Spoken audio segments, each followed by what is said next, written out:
Good morning, students. Today we are here to start with chapter 1, that is language of chemistry. And the topics we are going to cover in this video are symbol, valency, formula, radicals, crisscross method to write formulas, and last is to calculate valency of an element from a given formula. So let us start with chapter number 1, that is language of chemistry. Now what is language of chemistry? As you know, there are different languages, for example English, Hindi, Punjabi, and each language is having its base. As in English there are 26 alphabets, in Hindi there are swar and vyanjans, and in Punjabi there is Varnamala, Uda, Eda, Ed. Similar way is the language of chemistry. Now what the language of chemistry involves? It involves symbols, formulas and chemical equations. Before starting with this language, we must learn about what is atomicity. Atomicity is the number of atoms in a molecule of an element, and molecule of an element can be monoatomic as in case of helium, diatomic as in case of oxygen, and even polyatomic as in case of ozone, which is triatomic, phosphorus which is tetraatomic, and sulfur which is octaatomic. Now how an element can be represented? As we have learnt that earlier, that is before 1600 AD, pictographic symbols were being used. Then later on, Dalton used different types of circles to represent an element.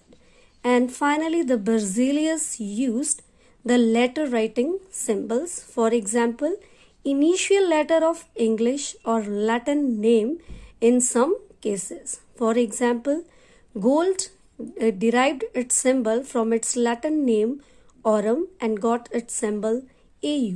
Similarly, nitrogen is having symbol N, which is the first letter of its name. Then what is symbol? Symbol is the short form that stands for the atom of a specific element. For example, sulfur is denoted by symbol S. Now, how we can write symbol?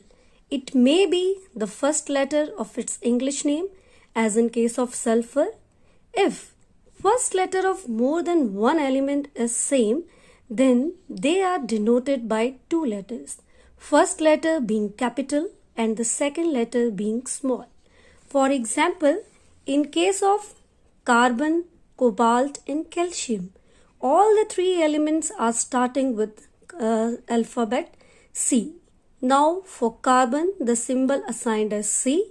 For cobalt, the symbol assigned as CO. And for calcium, the symbol assigned as Ca. Now, next is what is significance of a symbol.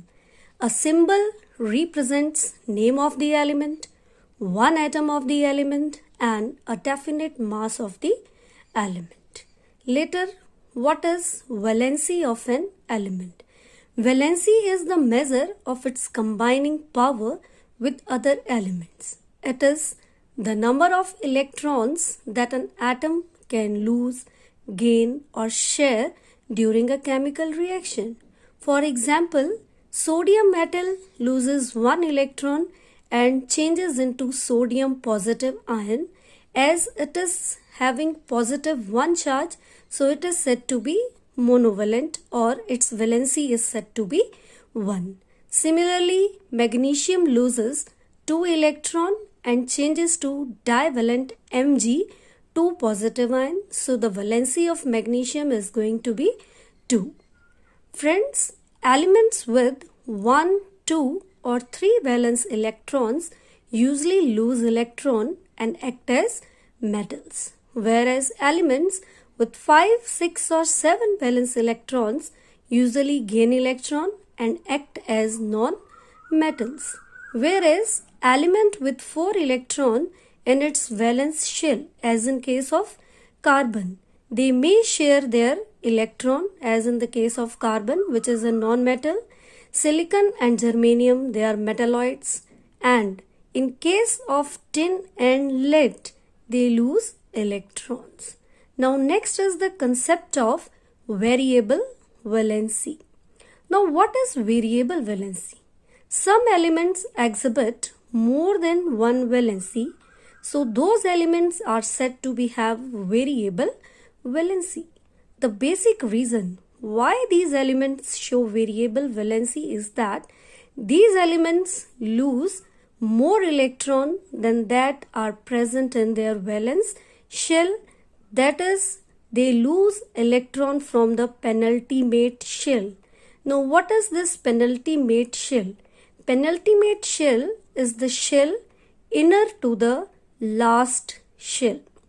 For example, in case of tin exhibit two valencies, that is +2 and +4. So, if an element exhibit two different positive valency, the lower valency is written by using suffix, that is OUS, whereas we use suffix IC, that is IC, for the element showing higher valency. So similarly, iron shows +2 and +3 valency. The lower valency is named as ferrous, whereas the higher valency is termed as ferric. Now, the next is formula. What is formula? As a simple symbol represents the atom of an element, similarly, formula is the symbolic representation of a molecule. So the symbolic representation is known as formula or molecular formula, and also it is known as the chemical formula. It denotes the molecule of an element or of a compound. And likewise, symbol, it has significance, that is, it represents both the molecule and molecular mass of a compound. Secondly, respective number of different atoms present in one molecule, and also the ratio of the respective masses of the elements present in the compound. So you know the formula of nitrogen. We represent nitrogen as N2, oxygen as O2. Similarly, water is having formula H2O, carbon dioxide is having formula CO2. Okay, so next we are going to learn about the new topic that is being introduced here, that is radical. Now what is a radical? Radical is either an atom or it may be group of atoms of the same as of different elements that behaves as a single unit with a positive or negative charge. So any charge bearing species is termed as radical, and charge is either positive or it may be negative. Then we can classify radical on different bases. So there are three bases on which we can classify radical. First is on the basis of charge. Whenever a radical bears positive charge, it is termed as basic radical. For example, Na positive. Na positive is a positive radical and it is known as basic radical, or we call it electropositive radical or as a cation. Similarly, the radical, for example Cl negative, which bears negative charge, is said to be acidic radical or electronegative radical, or we call it anion. Second is on the basis of number of atoms. It may be classified into simple or compound. If radical contains only one type of atoms, that is Na positive or Cl negative, that is atom of single element, then they are termed as simple radical.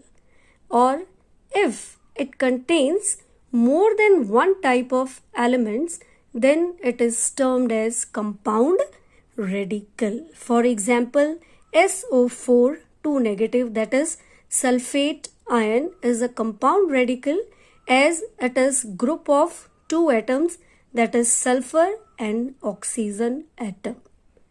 Now next is on the basis of valency. Radicals may be classified as univalent or monovalent when it carries single charge, that is Na positive or Cl negative. They are univalent or monovalent radicals. Then second is bivalent or divalent when they carry two charge, that is either +2 or -2. Similarly, trivalent as in case of aluminium and tetravalent as in case of lead ion. Clear friends? So we can classify radicals on these three